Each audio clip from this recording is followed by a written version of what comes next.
When Vanessa and I told our family and friends we were selling it all and moving onto the road full time, we were met with one big question. Why? Well, let us explain. We prefer commutes that look like this. Backyards that stretch on for miles. Offices without cubicles. Hiking boots instead of dress shoes. A different kind of dog park.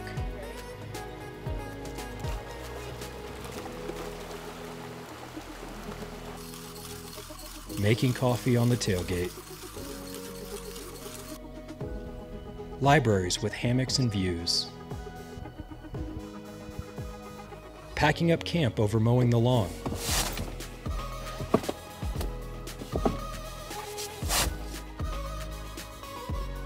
Viewing wildlife outside of zoos. Immersing ourselves in culture and history. So cool. They have like 2 rooms to go back in there. Chasing the changing of the seasons. Night skies without light pollution.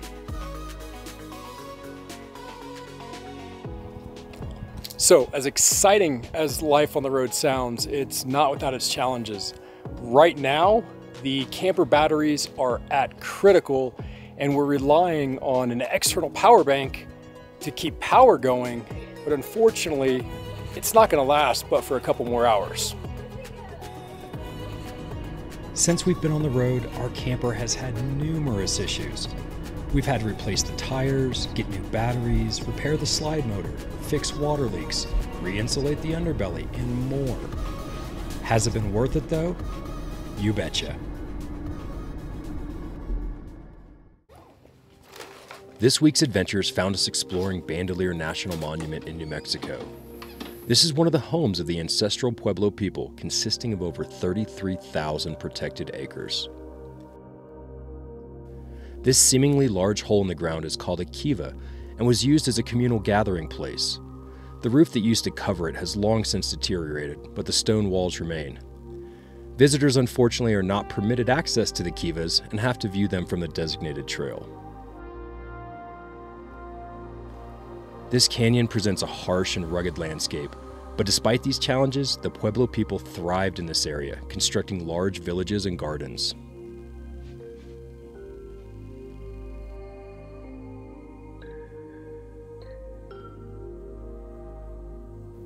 So we're here at Bandelier National Monument, and you guys are not going to believe this. This is so incredible.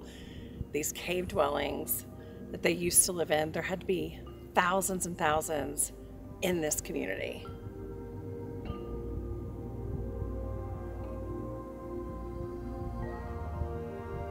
The cliff dwellings are a sight to behold, once housing hundreds of people. This is one of the most immersive historic sites we visited, where you can imagine what life must have been like here all those years ago.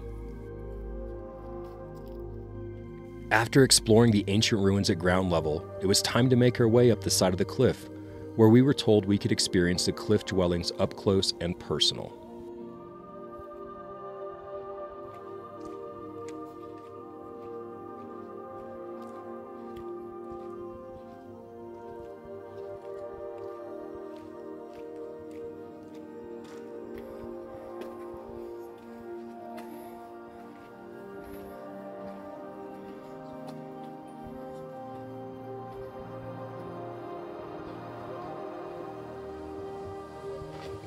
Almost immediately, a ladder led into one of the dwellings, and visitors were permitted to climb and go inside. I could not pass this opportunity up.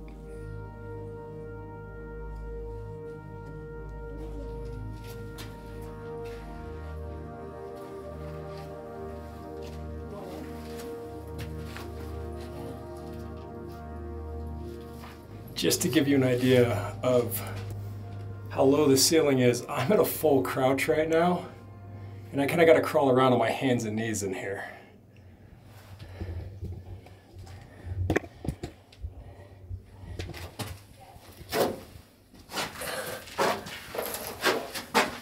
There were a couple of rooms where I could stand up, but most of the dwelling was quite low.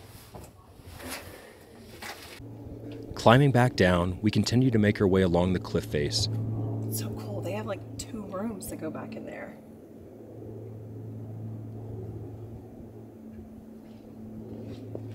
I think they could even stand up in this one. It is a really tight squeeze through some of these spaces here as we work our way kind of through and around the cliffside.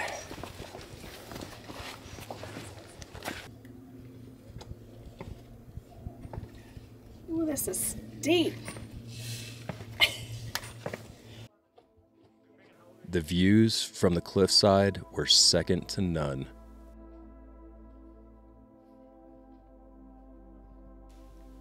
Unfortunately, we came across one of the dwellings that is normally accessible but was closed due to vandalism. Please explore responsibly and leave no trace. The trail continues along where more cliff dwellings are visible but are no longer accessible.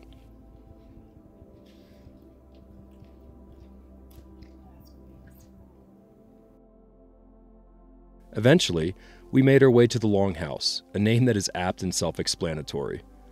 The housing units built against the cliff face could be multiple stories tall, as seen by the holes in the rock face where the roof supports used to be.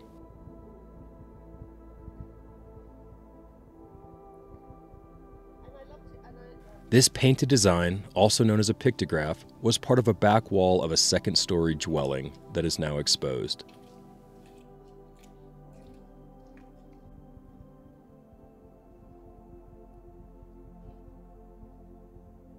The structures were impressive in both their scale and architecture, but this wasn't the only cliff dwellings that we visited.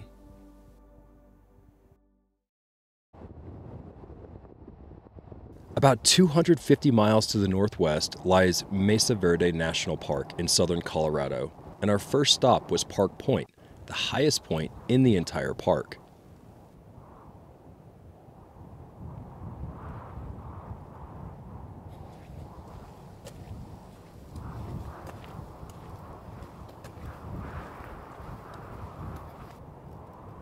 Atop the point sits the historic Park Point Fire Lookout.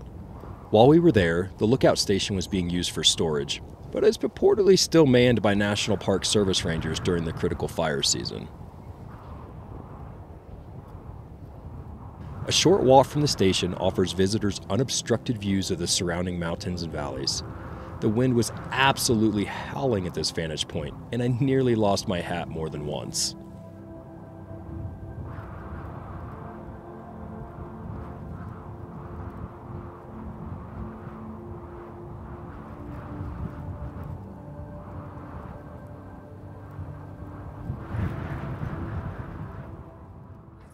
Our next stop was a pit house from 600 AD. The first permanent homes in this area, the pit houses were partially underground, which kept them cool during the summer, yet warm during the winter. Unfortunately, these homes were not as preserved as the kivas in Bandelier National Monument. Their upper walls and roofs had long since deteriorated, exposing the rest of the structure to the elements. From there, we headed to the Navajo Canyon Overlook.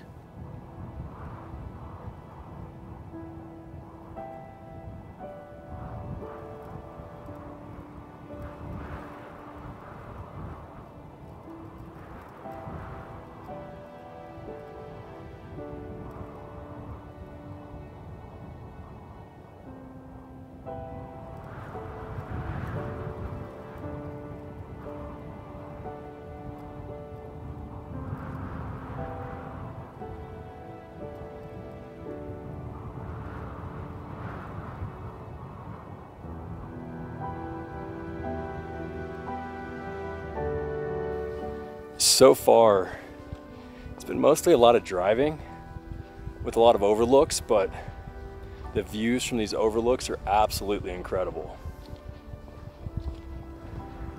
The tower house is the tallest standing structure in Mesa Verde at 4 stories tall. About 90% of the site is original, with the other 10% being part of stabilization efforts by archaeologists to help preserve this stunning compound. Built between 1190 and 1280 CE, that stands for Common Era, by the way, with over 150 rooms and 23 kivas, Cliff Palace was estimated to house over 100 people. It is believed that Cliff Palace was also used for ceremonial purposes. Additional structures can be seen from the same overlook. Archaeologists work tirelessly to preserve these sites as human activity, rainfall, and alcove spalling impact the integrity of these historic sites. And in case you're wondering what alcove spalling is, so did I when I first heard the term. It's the natural process that occurs when the roof of an alcove breaks into pieces, enlarging that alcove. As pieces fall from this breakage, it can cause damage to the historic structures below.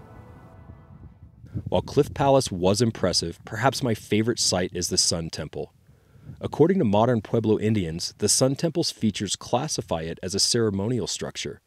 However, archaeologists never found roof beams or other items that would indicate this structure was used, leading some to believe that it was never completed.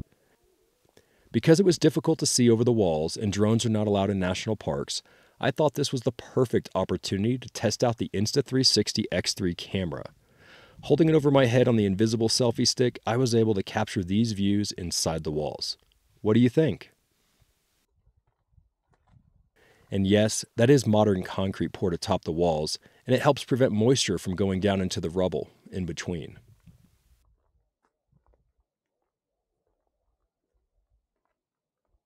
So the cliff dwellings in Mesa Verde actually came before Bandelier National Monument.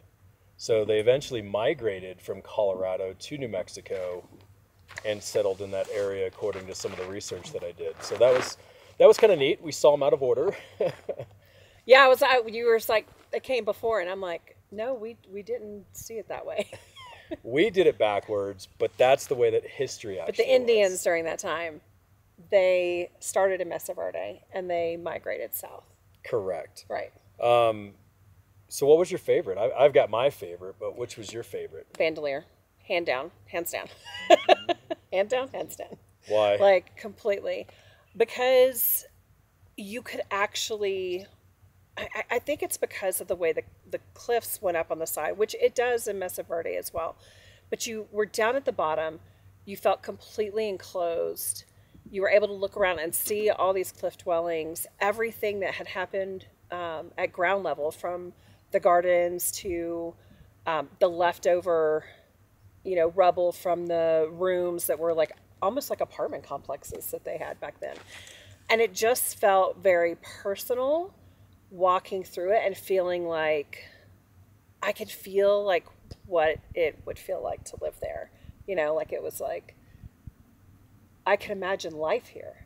I can imagine like walking down to these gardens and spending time at the kiva with family and going down to the river to get water. And I could not imagine climbing up those like cliffs to get to my house.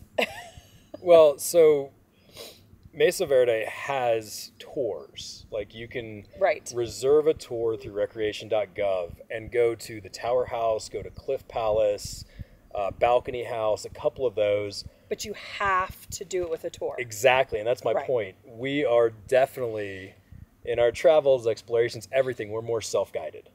Like, yes. I don't want to be bound to a time frame or to a group. I kind of want to wander. Now, having a tour guide's probably pretty nice because you get a ton of information, and they're usually pretty knowledgeable. But, yeah, I was a big fan of Bandelier.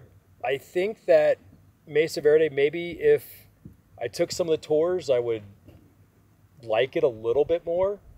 But it was a ton of driving, a ton of overlooks. It took us almost an hour from the entrance of the park all the way going in to where the cliff dwellings were. It took us almost an hour to get back there. 27 miles? Yeah, and you're only going like 15, 20 miles around switchbacks and along the mesas and stuff like that. So it was like, it took a long time to get back there. And then we didn't have any tours scheduled, which, I mean, maybe we should have scheduled a tour, but it still was not really how we like to experience things.